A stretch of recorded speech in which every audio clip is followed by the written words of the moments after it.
Greetings and bienvenue, Midnight Crew. Thank you for returning to this broadcast, and welcome to new viewers joining us for the first time.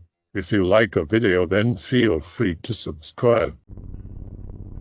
I grew up in a bedroom community outside of New York City. It was the 1970s, and all the fathers in the neighborhood commuted to work while our mothers were stay-at-home moms. All the moms were busybodies and basically had their noses in each other's business. The talk of the neighborhood was the family that lived beside us, the Smiths. The Smiths were very strange. There was Mr. and Mrs. Smith, who looked like they were in their 40s, and their kids, a son and a daughter. The kids were early teens, and we never knew their names. They didn't go to school, so we assumed they were homeschooled. The only time we saw them was when the whole family would walk single file to the garage in the back of their house and drive away in their Rambler station wagon. My mom talked to Mrs. Smith once right after they moved in, but that was it. They never answered the door, and there was no telephone listing. Mr. Smith never drove to work, and Mrs. Smith was never seen shopping or doing any chores. The yard work was taken care of by two men who would drive up in a gray service truck once a week during the spring and summer. They would cut the lawn and trim the hedges. There were no flowers or trees, no lawn furniture, nothing. One of our neighbors called the mayor's office about the kids in school, but we never saw anyone ever come to the house. In fact, they never received mail. The postman told us, and there were never any deliveries. The Smiths lived there for about 4 years. We didn't even know they had left until another family moved in. They told us that the house had been on the market for several months and that it was purchased through a government auction, but that seemed strange as well. I live in a moderate-sized borough in Pennsylvania. I live in the same house where I grew up. In fact, most of the neighborhood has remained the same for the past 20 years or so. This includes the family that lives across the street. This family, who I refer to as the Odds, is not normal by any stretch of the imagination. There is the husband and wife who are in their 70s and their daughter, Carol, who is now my age, 52. They have lived there as long as I can remember. Carol and I went to school together, though we barely knew each other.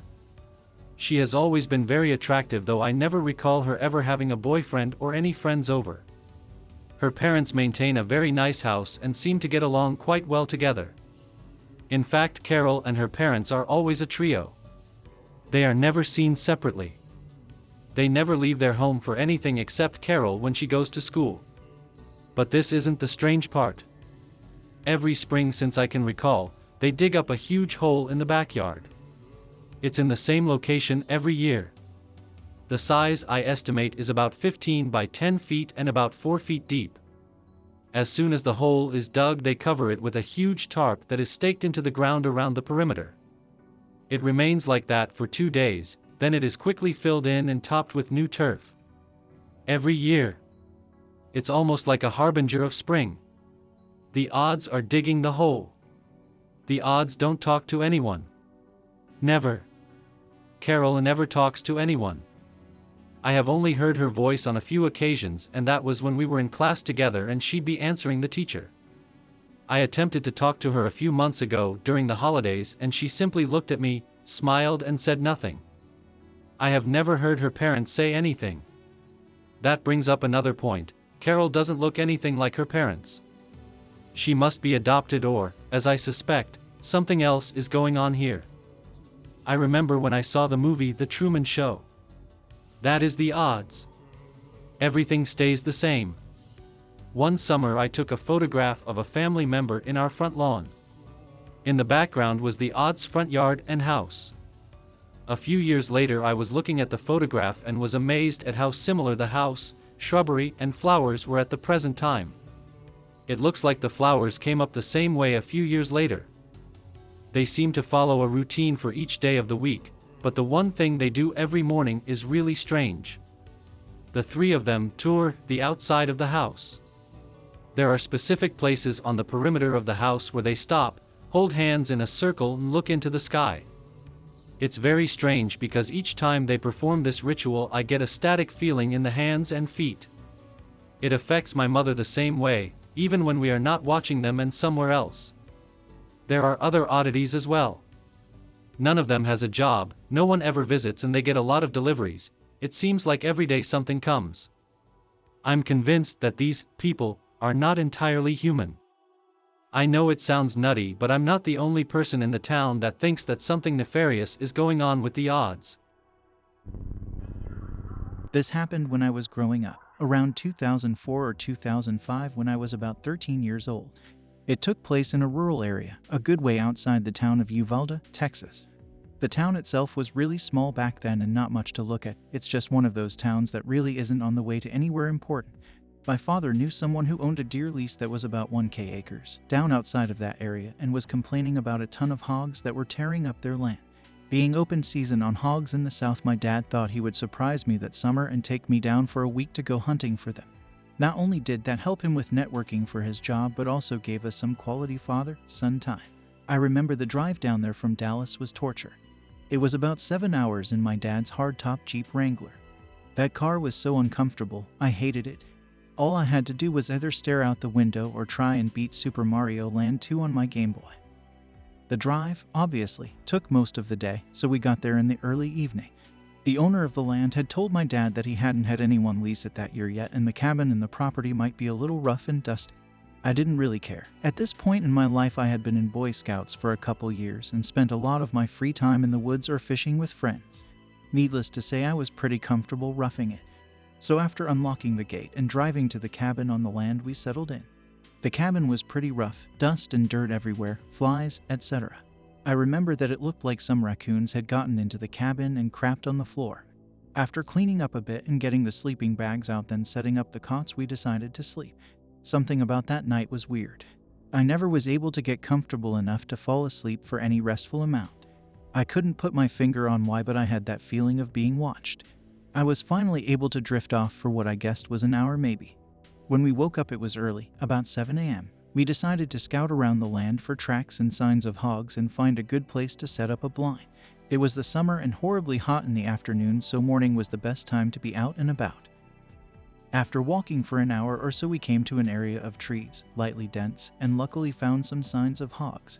Typical torn up ground where they had been rooting, so we followed them into the trees. I was looking for more signs when my dad stopped me with his arm.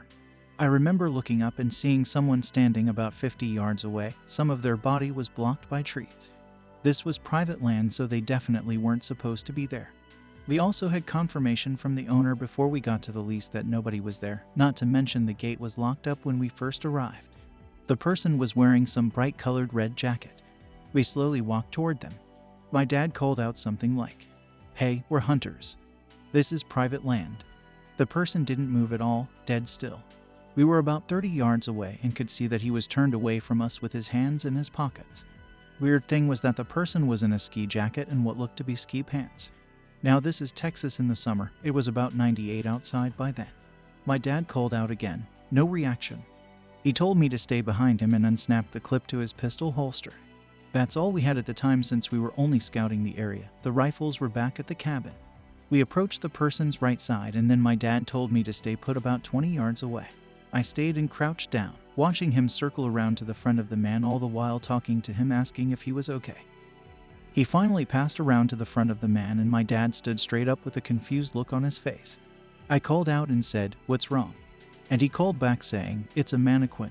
I walked over to it while my dad stood there staring, and as I got closer, one thing stood out the most. The clothes it was wearing were brand new. No dust, sap, bird droppings, or signs of being outside for more than a day at most. At that moment, I looked at my dad and could see him get worried. Almost immediately after, I felt that feeling again, like we were being watched, and I knew my dad felt it too. I wanted to start crying. I remember feeling suddenly so scared. My dad whispered, "We're leaving right now." He grabbed my hand and drew his pistol. He scanned the area the whole way back while I was trying to hold back panicked tears. We got back as fast as we could. I was terrified, so it felt like an eternity, but in reality was only about 45 minutes max. After returning, we packed up and beat feet. We drove back home that day and didn't talk much on the way back. I remember right after we left, my dad called his buddy, the owner of the land, and he was confused. He said that he would go check it out next week when he was in the area. He also said that he had never had an issue with people because his property was highly fenced. My dad normally isn't a paranoid person, but me being young and the lease possibly having someone there we didn't know about, he decided to be cautious and just get out of there. After we got back home, we talked, and my dad wasn't able to sleep the night before as well. He had the same feeling but didn't want to wake me up because he thought I was sleeping too. Turns out that next week he got a call from his buddy and he checked the whole property and never found any trace of anyone, no mannequin or anything. It still makes my hair stand on end. No idea what that was, but the paranoid man in me thinks it was some kind of trap or something. I have spent decades in the military intelligence community, so I don't want to put out too much information about myself. However, I'm curious if any other experiences overlap my own. We lived off base in this rundown community that looks like any other rundown community you find anywhere else next to a military installation. The apartment complex itself was nice by the standards of the rest of the buildings in our area. At 30, on a Friday morning, I was woken up by a series of knocks on my heavy wooden door. I have a rule. One series of knocks is just people messing with the neighbors, but if they really need something, they'll knock twice. Yup, there came the second series of knocks. I expected it to be someone from work trying to get a hold of me, and my cell phone had died. It had happened before. I opened the door and stared down at this kid that I estimate to have been 6 years old. There was so much about the kid that was bizarre. The eyes feature suggested in black-eyed kids seems kind of trivial. I can't say with 100% confidence that his eyes were all black orbs. I just don't know because the rest of him was such a mess. When I look at people, I don't know, I have a habit of avoiding eye contact. The rest of his description is as follows. Clothing, gray filthy hooded sweatshirt with hood up halfway with matching sweatpants. Skin complexion, for lack of a better phrase, I would say that he was extremely pale. Not clear if there were blemishes in the way of freckles on his skin or if he was just really dirty. Hair, possibly reddish brown, messy, dirty, short. His face was in this grimace of hatred. His expression was like someone who was sucking on the world's most sour candies. Here's the worst part of it. The body odor he was radiating was like something I have never smelled before or since. I've smelled decomposing bodies in war. The closest smell I can relate to was in Ranger School. In Ranger School, due to the lack of food and rest, often guys' bodies will start to consume muscle for energy. Combined with the lack of bathing opportunities, this creates an odor that is hard to top. But this kid smelled like weaponized foulness. "Can I help you?" In a voice flat, void of inflection, he said. My parents don't like you. What? You'll be okay if you give us something great. I slammed the door on him because I thought he was just screwing with me. He let out this no. I could hear him on the other side throwing a tantrum like you see toddlers in the store when their parents won't let them have something. Definitely a very strange thing to do at midnight. However, kids running around the dilapidated neighborhood unsupervised was a pretty common occurrence. I just chalked it up to bad parenting. I showered and threw my clothes out because I didn't want that stench on me. I went back to bed because I had to be up again in 4 hours. The strange thing is that the stench didn't seem to linger. I saw this kid on 3 other occasions. The second time I was going out to my car in the morning, and he was standing in the parking lot glaring at me. When I came home, he was staring at me standing in the same spot. Then when I looked out the window hours later, he was still in the same spot, glaring with that same sneer at nothing. I asked my wife what she made of him, and she said he wasn't bothering anything, which was a pretty low bar for that neighborhood. Kids would often run around vandalizing people's vehicles and apartments. I thought about calling the authorities. However, what was I going to say? There's this weird kid. He might need help because he's weird. And he stinks. The truth is that I hated this kid. Now, I have 3 kids of my own, so I don't just hate other kids. However, I hated this one. I hated his smell. I hated that he existed. I felt like he was trying to target and bully me for some reason. No, I didn't want to help this kid. Also, I had these paranoid thoughts of, if this kid hates me as much as I hate him, he's going to lie to the cops and tell them I had harmed him. It could affect my security clearance. It's best just to ignore him and this will all go away. One time, I saw him interacting with kids outside, so I know he wasn't a figment of my imagination. However, he didn't play with them like a normal kid. This girl would come up and grab him by the arm, and he would just stand there and glare at her. There were kids running around him, and he just stared at them with that grimace. My wife wanted me to share this experience that I had back in 2011. At the time, I worked in the office of a regional command. I've been reading into various truly bizarre government programs. However, thinking about it, I still don't know what to make of this kid. I don't know what to get out of writing this. Maybe someone knows more about this kid or has had other experiences similar. I'm not saying this kid was magical or demonic. I can't rule out that he was truly just some kind of misfortunate. Maybe the right thing to do would have been to get him help. However, I just can't get past how much I hated him for no reason. Between that and the smell, my experience wasn't that bizarre. What I do know is that I'm fine with never seeing that kid again. Maybe these black-eyed kids' experiences can be explained by kids just being extra weird. This event took place in late 2017 near Winter Park, Colorado at a family friend's cabin. The cabin is in a fairly remote place with few houses around. I've been there twice before but wasn't with my family during this trip as I live in California now. My family had spent the day sledding and came back to the cabin in the early evening. My parents and their friends were playing board games downstairs while my 3 siblings and their 2 friends were upstairs playing. So at some point my mom notices that my younger sister isn't playing with the rest of the kids and asks my other sister where she is. She said that she had gone into her room to listen to music, so my mother thought nothing of it. An hour or so goes by and my mom still hasn't heard or seen my sister, which was unusual as she generally wouldn't pass up time to play with her friends. She again asks my other sister where she is and she says she is still in her room listening to music. So my mom checks the room to find that she was not there. Immediately my mom goes into a panic and starts screaming her name. No response. Everyone in the house starts searching all of the rooms in the house, but they can't find her anywhere. My mom then singles out my other sister and asks her why she had lied about my sister's whereabouts. She claims she was being honest and that she had been listening to music. It's been about 2 hours since anyone has seen my sister.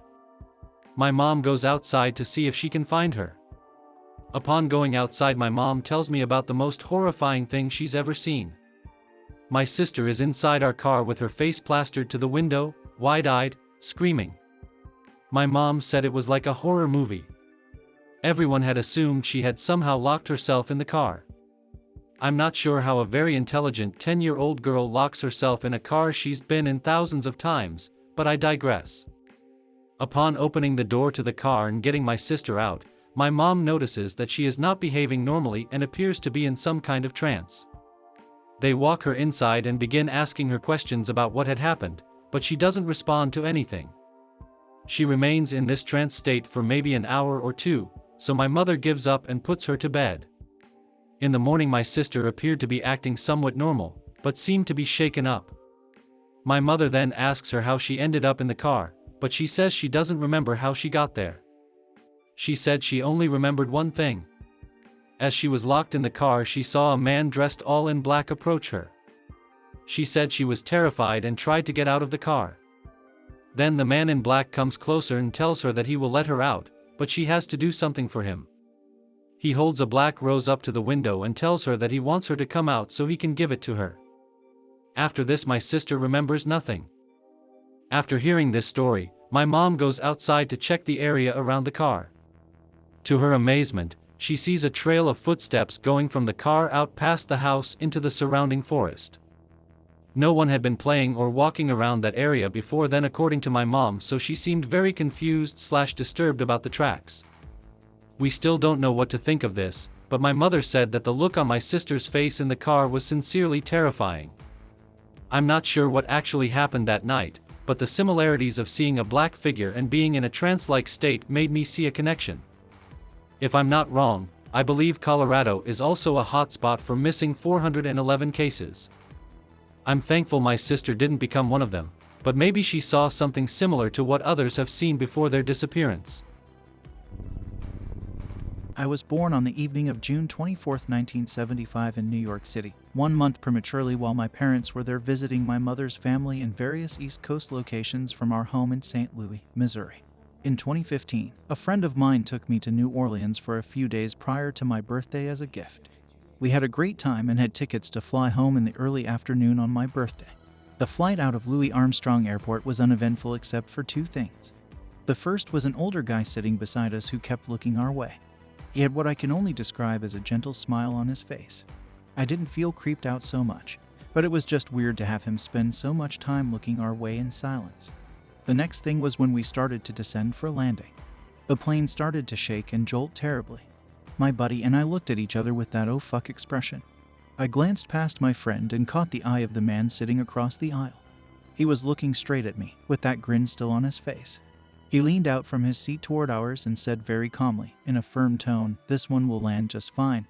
then turned his head and looked forward. That gentle smile never left his face. From there the ride got really rough, but the plane landed just fine. The pilot came on the intercom and quickly explained that it was some pretty bad wind shear, gave us a weather update and thanked us for flying. Everyone on the plane was so stressed I swear I could smell the fear. As we got our carry-ons out of the overheads, I made a point to not even glance at that dude, but I could feel him looking at me. We got off and hustled our asses out of there. Nobody was saying a word. We were all still freaking out. Here is where it gets creepy. Last year I was reading about air disasters. That experience had stuck with me and I developed a bit of an obsession. One day I came across the story of Eastern Airlines Flight 66. The flight left New Orleans in the early afternoon on June 24, 1975 en route to JFK in New York City. The plane crashed on descent due to severe wind shear, killing 113 people just hours before I was born, 40 years to the day from my flight with the man and his gentle grin. This happened back in '92. I only told a few people about this and they look at me like I'm crazy. I had a regular place I would stop and pick up pop or, soda or water, whatever. I went to the cooler, got some water, walked and got in line behind this guy, and I never smelled anything so much like gutted deer. I'm a hunter, it didn't compare to this. It was close, but it didn't compare to this. If you got a kid or whatever, when the kid is really sick you can feel the fever coming off of him? That is what I felt.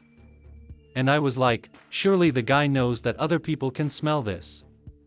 I looked and there were 3 or 4 other people in line behind me and they were all nonchalant, fiddling with their purchases or whatever they were doing. I looked at the guy behind the counter. I looked at him and he looked like nothing was going on. The guy in front of me stepped up, he got a pack of cigarettes, they were Marlboros in the box, I remember that. He got a pack and I'm almost gagging. Okay. Like I said, I gutted a deer before and it didn't.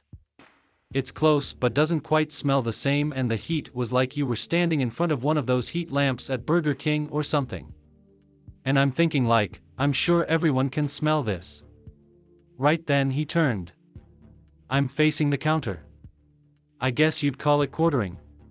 His right shoulder was kind of lined up with my left and I'm standing about 2 feet behind him. I'm 6 feet 1 inch, so he was probably 6 feet 4 inches, and as he turned, have you ever had a joke, like a private joke between you and a friend, you give each other that look?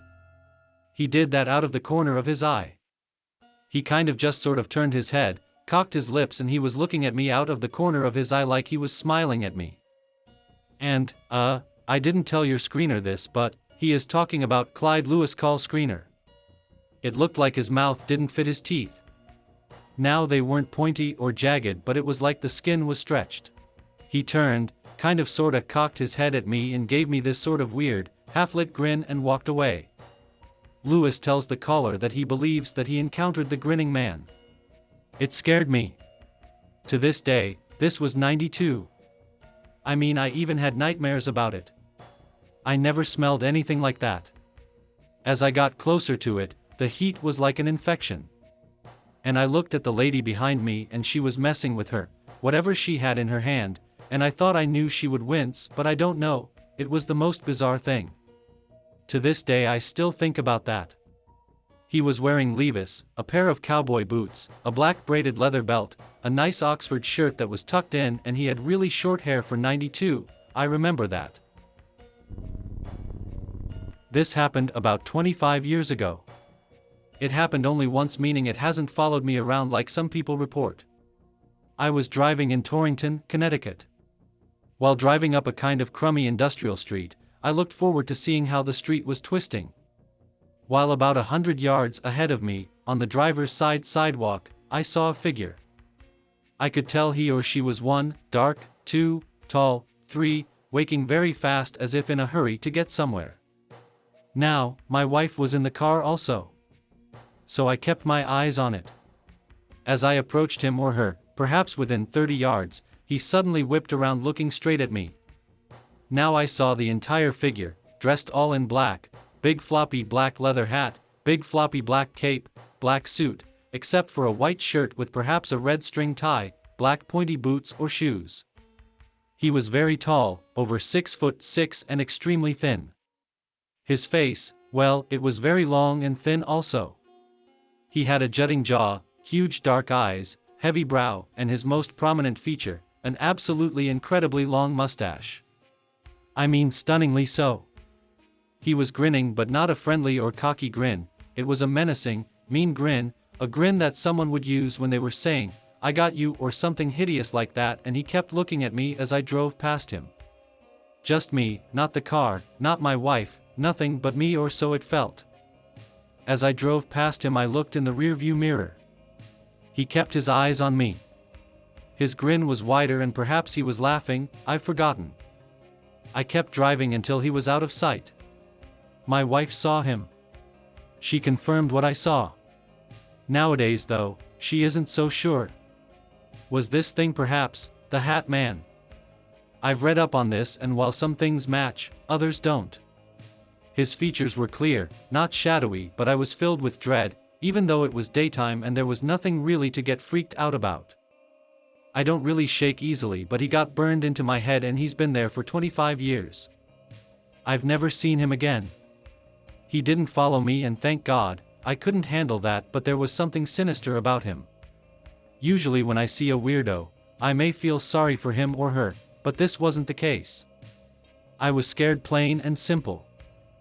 I thought that this was my first and only time seeing this character. I even began feeling guilty that I thought this poor soul may have been evil. But now, 25 years later, I had a second encounter with this thing. This time under much more puzzling circumstances. I was driving home from work, the road damp from a slight drizzle that had stuck around all day. Usually I'm a fast driver, always driving the max speed allowed by Connecticut law. I'm not used to being passed by other vehicles, but looking in my side mirror, I could tell that a car was about to pass me with ease. As he pulled even with me, the car slowed down in order to match my speed and stare into my car. At first I thought it was a friend who recognized my vehicle. Looking into the car, I saw a man driving, all decked out in a big Three Musketeers type hat. I thought he was simply a weird dude until he turned to meet my stare, and it all came rushing back.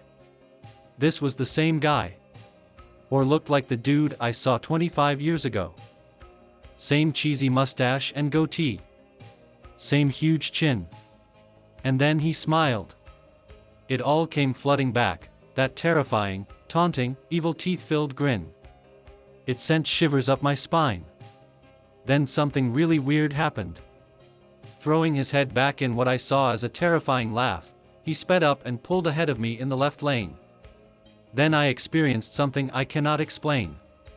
When he was about 20 yards ahead of me, he suddenly took a right-hand turn at 70 miles per hour.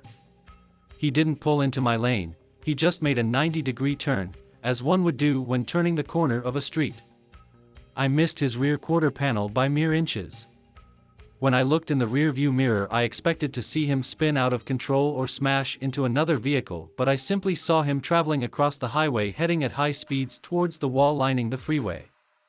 Not a chance he could avoid it. He was hustling towards a sure fatal crash with the wall when he simply disappeared. There was no crashing sound, no nothing. He was gone. Needless to say, I was shocked. How could a car doing 70 make a 90-degree turn? How did he just disappear? How could I have been the only other car on a busy highway during rush hour? And why 25 years later? Hatman? Weirdo? This encounter is much harder to explain than the initial meeting. That's my story. This thing is a creep. Seems to enjoy scaring the SHT out of me. Oh, and to make things even weirder, my wife now swears she remembers no such being ever crossing paths with us. I hope that you enjoyed tonight's broadcast. If you enjoyed tonight's story, then please subscribe to the channel, as more green texts will appear daily. A new broadcast will appear when the clock strikes midnight Central Time.